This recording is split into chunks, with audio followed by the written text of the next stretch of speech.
কৃষক বন্ধুদের প্রতি আসন্ন রবি মরশুমের জন্য কিছু কৃষি পরামর্শ।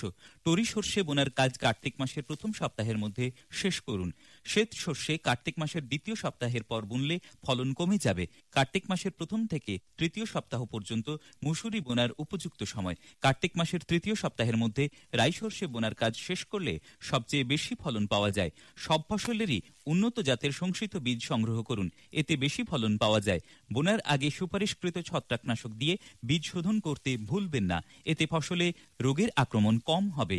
মসুর এবং অন্যান্য ডাল বীজ বোনার আগে সঠিক গোত্রের রাইজোবিয়াম জীবাণু সার মাখিয়ে ব্যবহার করুন, এতে ফলনের বৃদ্ধি ঘটে। বীজ শোধনের 7 দিন পরে জীবাণু সার ব্যবহার করে বীজ বুনুন। কার্তিক মাসের শেষ সপ্তাহের মধ্যে পয়রা পদ্ধতিতে প্রধানত খেসারি বা মসুর বীজ বুনতে পারেন। বিস্তারিত জানতে নিকটবর্তী কৃষি অফিসে যোগাযোগ করুন। কৃষি বিভাগ, পশ্চিমবঙ্গ সরকার কর্তৃক জনস্বার্থে প্রচারিত। কৃষক ভাইদের জন্য সতর্ক বার্তা। কম্বাইন হারভেস্টারের সাহায্যে ধান কাটা ও ঝাড়াইয়ের পর ধানের জমিতে নাড়া ও খড়ের টুকরো পড়ে থাকে। ওই খড়ে আগুন লাগিয়ে পুড়িয়ে দেওয়ার ফলে উদ্ভূত তাপ ও ধোঁয়ায় পরিবেশ দূষণ হয়। মাটির মধ্যে বসবাসকারী জীবাণু, কেঁচো ও পোকারা মারা যায় এবং মাটি শক্ত হয়ে যায়। এর ফলে পরবর্তী ফসলের জন্য জমিতে প্রয়োগ করা সার ফসলের গ্রহণযোগ্য হতে সমস্যা হচ্ছে, কাজে লাগছে না এবং ফলনের ঘাটতি হচ্ছে। কোনো অবস্থাতেই ধান জমিতে পড়ে থাকা নাড়া ও খড় পুড়িয়ে মাটির স্বাস্থ্য নষ্ট করবেন না এবং পরিবেশ দূষণ করবেন না। এটি আইনত নিষিদ্ধ। খড় পচিয়ে জৈব সার হিসেবে জমিতে ব্যবহার করুন। বেলার যন্ত্রের সাহায্যে জমি থেকে খড় সংগ্রহ করে গবাদি পশুর খাদ্য, গৃহস্থালির জ্বালানি, ভার্মি কম্পোস্ট তৈরি এবং মাশরুম চাষেও ব্যবহার করতে পারেন।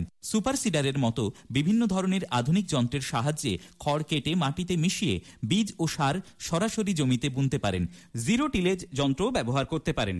বিশদ জানতে ব্লকের সহ কৃষি অধিকর্তার অফিসে যোগাযোগ করুন। কৃষি বিভাগ, পশ্চিমবঙ্গ সরকার কর্তৃক জনস্বার্থে প্রচারিত। আলু চাষীদের উদ্দেশ্যে বিশেষ সতর্ক বার্তা। কুয়াশা বা বৃষ্টির ফলে বাতাসে আর্দ্রতার পরিমাণ বেশি হলে এবং সেই সঙ্গে আকাশ মেঘাচ্ছন্ন থাকলে আলুর নাভি ধসা রোগের সম্ভাবনা দেখা যায়। এই রোগ শুরু হলে ডগা বা কিনারা বরাবর পাতায় পচন দেখা যায়।